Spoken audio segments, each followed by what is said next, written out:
इस वीडियो में हम लोग बीपीएससी टीआरई 3.0 का जो री एग्ज़ाम हुआ था उसमें देखिए आईएनएम के जो जूनियर में 8 क्वेश्चंस पूछे गए थे उन प्रश्नों को हम लोग देखेंगे। यदि आप लोग पीआरटी, टीजीटी, पीजीटी जूनियर इन सभी का तैयारी कर रहे हैं तो देखिए आप लोगों के लिए यह वीडियो बहुत ही इंपॉर्टेंट है। और आप लोग टीआरई 4.0 का तैयारी भी कर रहे होंगे तो आप लोग हमें बताइएगा कि आप लोगों का इन 8 प्रश्नों में से कितना प्रश्न सही हुआ। देखिए इन प्रश्नों को हम लोग व्याख्या सहित देखेंगे, इसलिए एक एक प्रश्न बहुत ही इंपॉर्टेंट है। देखिए पहला प्रश्न दिया है कि 1857 के विद्रोह के मध्य नाना साहेब ने अपने आप को मुगल सम्राट का क्या घोषित किया? नाइब, वजीर, पेशवा की उपर्युक्त में से कोई नहीं कि उपर्युक्त में एक से अधिक। तो देखिए यहाँ पर जो होगा इसका जो सही उत्तर होगा वह ऑप्शन नंबर इसका देखिए ए सही होगा। हम लोग इस प्रश्न का व्याख्या देखते हैं। इस प्रश्न का ऑप्शन नंबर ए सही होगा। व्याख्या देखते हैं।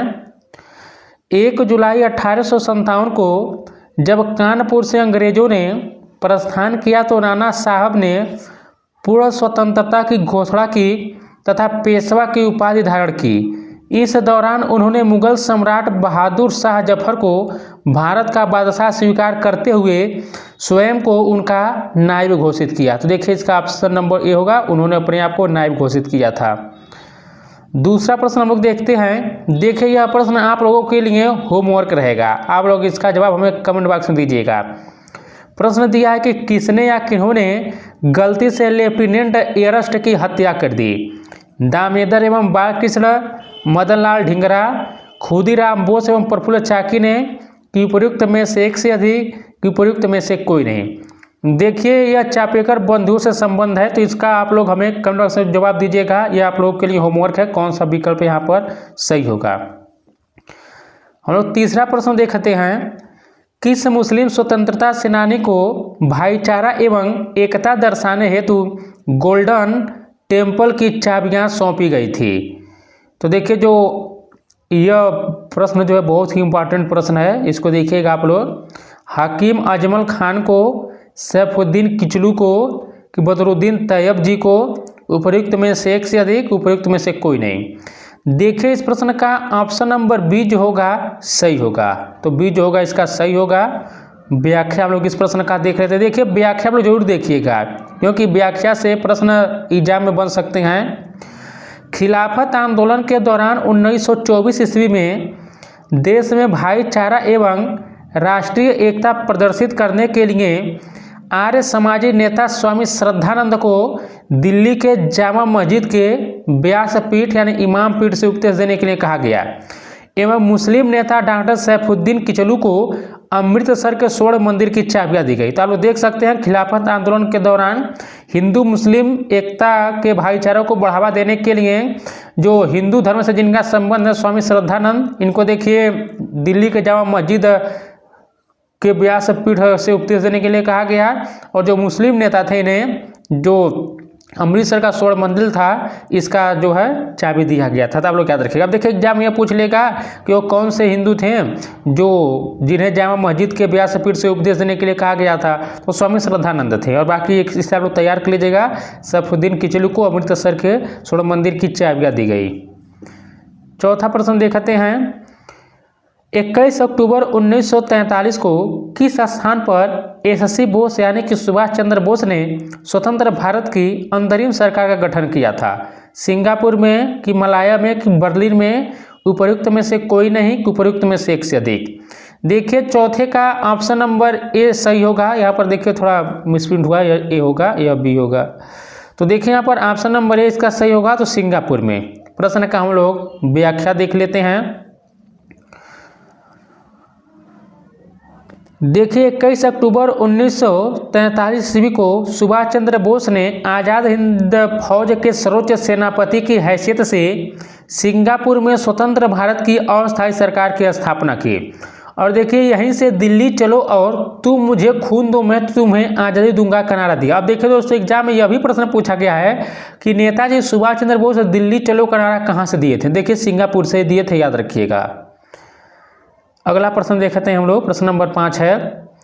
1930 में बिहार क्षेत्र की राजस्व वसूली में धरना प्रदर्शन के कारण कितनी कमी हुई? 20 लाख की कि 30 लाख की कि 10 लाख की कि उपयुक्त में से एक से अधिक, उपयुक्त में से कोई नहीं।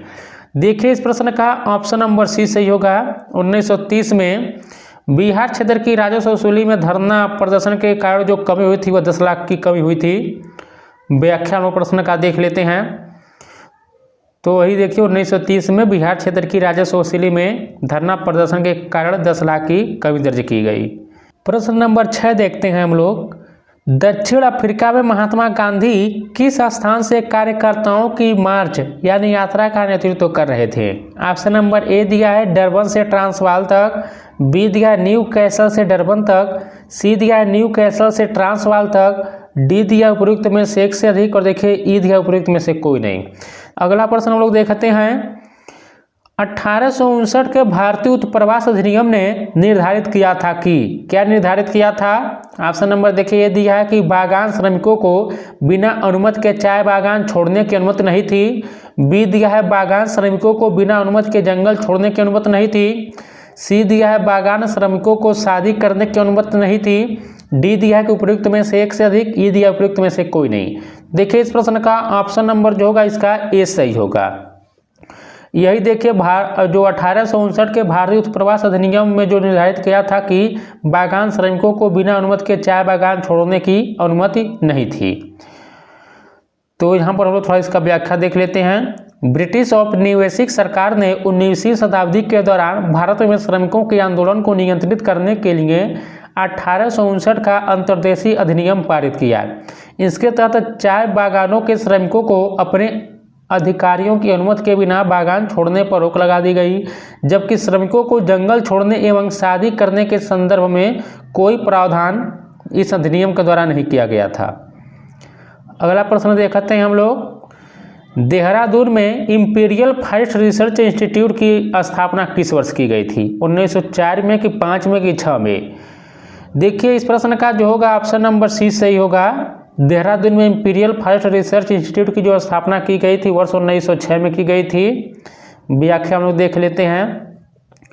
देखिए यहाँ पर ऑप्शन नंबर सी इसका सही होगा। इंपीरियल फॉरेस्ट रिसर्च इंस्टीट्यूट की स्थापना देहरादून में सन 1906 में की गई थी, जिसे वर्तमान में वन अनुसंधान संस्थान के नाम से जाना जाता है। यह संस्थान न केवल भारतीय अपितु पूरे भारतीय उपमहाद्वीप में वैज्ञानिक वानिकी के विकास का पर्याय है। तो देखिए हम लोग जो है 8 प्रश्नों को कवर किया है। जो TRE 3.0 का एग्जाम हुआ था इसमें देखिए INM के 8 प्रश्न पूछे गए थे।